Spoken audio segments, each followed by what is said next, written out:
တင်တဲ့ချိန်မိုးတဲ့ရွာလွယ်အိတ်ကလေးနဲ့ကောင်းပါလေငုံမင်းကြီးကိုမော့ကြည့်ပြီးတော့ငိုမဲမဲနဲ့မိုင်တွေငင်းကြီးကလေးကိုသာပွင့်ပြီးသူ့အတွက်ကိုယ်ကသွားပြီး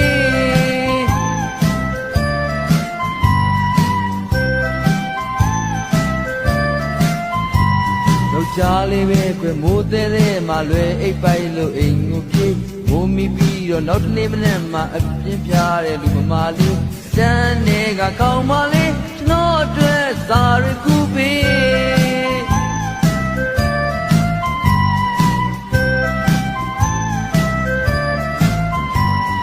လေလုံးလေးတွေရွယ်လုံးလေးတွေစီရထားတဲ့ဒီလက်ရည်တယောက်နဲ့တယောက်ဟာနှစ်ယောက်ဖြစ်သွားတယ်ကျွန်တော်နဲ့ချောင်းကကောင်းပါလေကြောင်းသွားဖို့တငယ်ချင်းကျွန်တော်ရဲ့နဲ့သမီးလေး